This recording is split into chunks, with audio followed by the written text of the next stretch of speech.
ফিরে আসলাম বিরতির পর।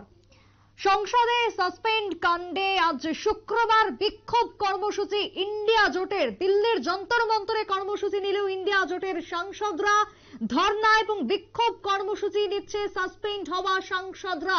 শীতকালীন অধিবেশন চলছে, একের পর এক বিরোধী সাংসদদের সাসপেন্ড করা হয়েছে এবং আজ কার্যত ধর্ণা কর্মসূচি ইন্ডিয়া জোটের। যন্তর মন্তরের সামনে চলছে বিক্ষোভ কর্মসূচি। টেলিফোন লাইনে রয়েছে রাজনৈতিক বিশ্লেষক অশোক দাস। অশোক বাবু, নিউজ ভ্যানগার্ডের লাইভে আপনাকে স্বাগত। সকলকে আপনাদের নমস্কার এবং যারা দেখছেন সকলকে নমস্কার জানাচ্ছি। যে বিষয়টা বললেন, সত্যি সংসদে যে ঘটনাগুলো ঘটছে একদমই। অশোক বাবু, এক্ষেত্রে আপনারা কিভাবে দেখছেন এই বিষয়টা?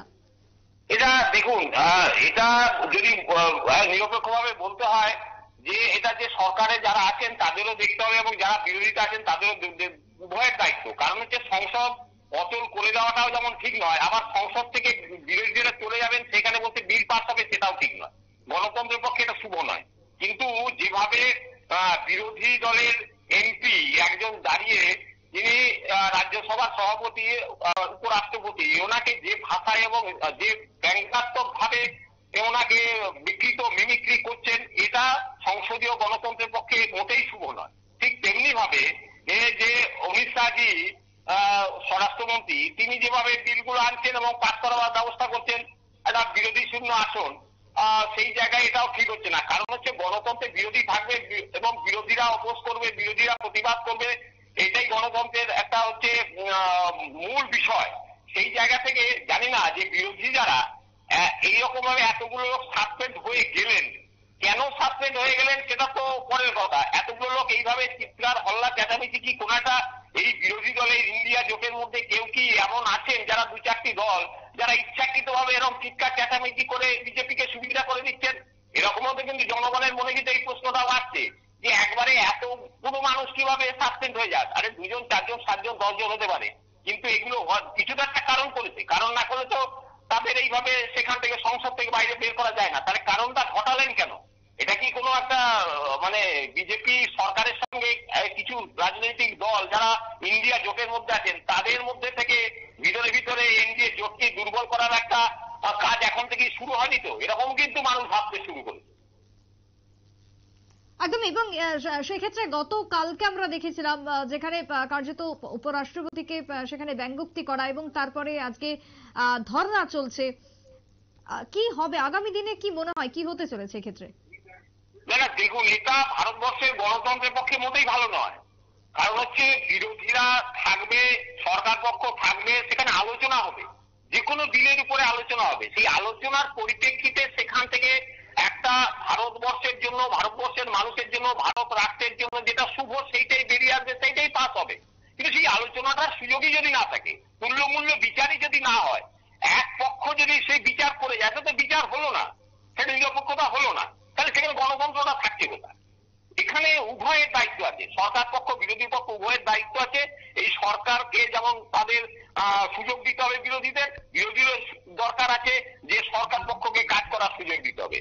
এরকম ভাবে একটা হল্লা ও চিৎকার করাটা বিরোধীদের পক্ষেও ঠিক হচ্ছে না। কারণ হচ্ছে এই বিরোধীরা যারা যাচ্ছেন ওখানে সংসদে বসছেন, তারা কিন্তু জনগণের টাকায় ঘরে গিয়ে বসছেন, কেউ নিজের ঘরের টাকা নিয়ে যাচ্ছেন না। তাদের জন্য গাড়ির ব্যবস্থা, বাড়ির ব্যবস্থা, টেলিফোনের ব্যবস্থা, হাওয়াই জাহাজের সুযোগ সুবিধা, ভাতা পাচ্ছেন, সমস্ত কিছু করছেন। অথচ তারা নিজের কাজটা সংসদটা ঠিকভাবে যদি না করেন, সেখানে যদি দলতন্ত্র কায়েম করার জন্য চেষ্টা করেন, দলের স্বার্থে কথা দেখার চেষ্টা করেন, কিভাবে দলের নেতা নেত্রীরা দুর্নীতি থেকে মুক্ত মানে দুর্নীতি করে রেখেছেন সেই থেকে বাঁচবার রাস্তা খুঁজবেন, এটা করলে কিন্তু সেটাও ইন্ডিয়া জোটের পক্ষে সুবিধা হবে না। জনগণ কিন্তু তাদের সেইভাবে ক্ষমা করবেন না, যেটা এই 4-5টা নির্বাচনে রাজ্যের যে হলো সেটা দেখা গেল। এই জন্য ইন্ডিয়া জোট। এক্ষেত্রে এই যে বিরোধীদের এই যে কথা, এই যে একের পর এক সবাইকে সাসপেন্ড করলে হবে না, এটা তারা কেন বোঝাতে পারছেন না? এইটা তো দেখুন, বিরোধীরা এই যে আমি আপনাকে বললাম, এর মধ্যে কয়েকটা দল আছে কিনা এমন কে বলতে পারে যে ভিতরে ভিতরে কোনো আন্ডারস্ট্যান্ডিং আছে কিনা যে হল্লা করো, বেরিয়ে চলে যাও, সব বিলগুলো বিজেপি পাস করিয়ে নিক, এরকমও তো হতে পারে।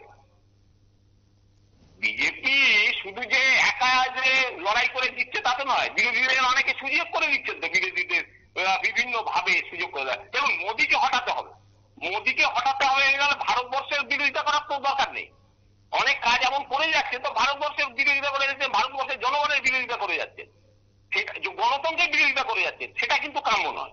আবার ঠিক তেমনি ভাবে বিজেপি যদি মনে করে যে আমরা সংখ্যাগরিষ্ঠ জাতি, আমাদের হাতে প্রবল ক্ষমতা আছে, 4-5টা রাজ্যে আমরা জিতে এলাম, তাহলে আমরা যা খুশি তাই করতে পারো, সেটাও কিন্তু কাম্য নয়। জনগণ সেটারও শিক্ষা কিন্তু আগামী দিনে দিয়ে দেবে বিজেপিকে। অমিত শাহ গতকালকে একতরফা বিল পাশ করেছে এবং আজকেও সেই বিল নিয়ে আলোচনা হবে, একটাও বিরোধীরা নেই পেশ করেছে, সেক্ষেত্রে কি বলবেন? না, সেক্ষেত্রে ওই কথাটাই তো বলছি যে বিরোধীরাই সুযোগটা দিল কেন? তারা কি জানে না? ওর তো অনেক পড়াশোনা জানা বিদ্বান ব্যক্তি আছেন, তারা কি জানে না এইভাবে যদি আমরা হল্লা হট্টগোল করি, তারা আমাদের নানান ভাবে একটা সাসপেনশনের মধ্যে ফেলে রেখে তারা বিলগুলো পাস করিয়ে দেবে। তাদের তো সংযত চলা প্রথম থেকে উচিত ছিল। যে এরকম তো পরিকল্পনা বিজেপির আছে, তারা কি জানতো না যে এই বিলগুলো এরকম ভাবে বিজেপি পাস করার চেষ্টা করছেন? সেই জন্যই বলছি যে এর মধ্যে ইন্ডিয়া জোটের মধ্যে নিজেদের মধ্যেই একটা সাপোর্টের কেউ করে দিচ্ছে কিনা, ইন্ডিয়া জোটকে দুর্বল করছে কিনা, বিজেপিকে সুবিধা করে দিচ্ছে কিনা, জনগণের মধ্যে এই প্রশ্নটা এসেছে। এক্ষেত্রে কোন কোন দলকে ইন্ডিকেট করছেন? কোন কোন দলকে ইন্ডিকেট করে আপনারা দেখতেই পাচ্ছেন। সংসদের বাইরে দাঁড়িয়ে রাষ্ট্রপতিকে যে ভাষা আক্রমণ করছেন, সেটা কোন দল, বাংলার কোন দল, সেটা তো মানুষ দেখতে পাচ্ছে। এটা তো বলার কিছু নেই। কারণ হচ্ছে দেখুন, এই উপরাষ্ট্রপতি, রাজ্যসভার সভাপতি, তিনি কিন্তু উপহাসের পাত্র নন। যেমন সংসদরাও তারাও যেমন তাদের অধিকারের জন্য তাদেরও বিরোধীদের সুযোগ সুবিধা দেওয়ার জন্য সরকারকে দায়িত্ব নিতে হবে, তেমনি যিনি সভা পরিচালনা করছেন এই রাজ্যসভার সভাপতি, উপরাষ্ট্রপতি, তাকেও যদি মর্যাদা না দেন, তাহলে দেখুন, আপনি যদি অপরকে মর্যাদা না দেন, তাহলে আপনিও মর্যাদা পাবেন না। এক্ষেত্রে স্পিকারের ভূমিকা নিয়ে কি বলবেন, একসঙ্গে এতগুলো সাংসদকে সাসপেন্ড হওয়া? দেখুন, এটা তো সংসদের ভিতরে হচ্ছে। আমি তো সংসদের ভিতরের লোক নই, আমি একজন বাইরের জনগণ, ভারতবর্ষের জনগণ। একটা ভারতবর্ষে গণতন্ত্র টিকে থাকুক, রাষ্ট্রটা টিকে থাকুক, সুস্থভাবে থাকুক, জনগণের উন্নতি, এইটা আমার কাম্য একজন মানুষ হিসাবে, ভারতবর্ষের জনগণ হিসাবে। তো সেই জায়গায় বলবো, উপরাষ্ট্রপতি মহোদয় যিনি ওনাদের সভা পরিচালনা করছেন এবং ওনাদের বহিষ্কার করেছেন, সাসপেন্ড করেছেন, যেইটাই করুক, তো সেটা ওনাকেও আমার মনে হয় উনি বিবেচনা করবেন। আগামী দিনে বিরোধীদের মধ্যে থেকেও প্রতিনিধি যাওয়া দরকার, ওনার কাছে যাওয়া দরকার, গিয়ে বলা দরকার যে ঘটনাটা ঘটেছে অভিপ্রেত নয়, সকলকে যাতে সংসদে ফিরিয়ে নিয়ে আলোচনা আবার দরজাটা খোলা থাকে, বিরোধীদের সুযোগ দেওয়া হয়।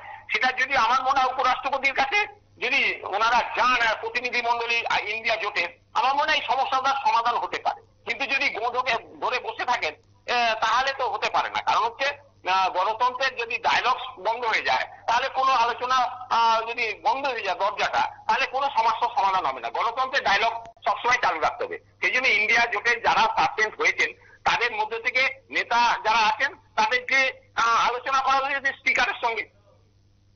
একদমই। অনেক ধন্যবাদ অশোক বাবু আপনাকে টেলিফোন লাইনে থাকার জন্য। নমস্কার। নমস্কার। কথা বলছিলাম রাজনৈতিক বিশ্লেষক অশোক দাসের সঙ্গে। তবে সংসদে সাসপেন্ড কাণ্ডে শুক্রবার বিক্ষোভ এবং কর্মসূচি রয়েছে বিরোধী সাংসদদের এবং আজকে চলছে পুরনো সংসদ ভবনের সামনে ধর্ণা এবং আন্দোলন। একটা বিরতির পর ফিরে আসছি, সঙ্গে থাকুন।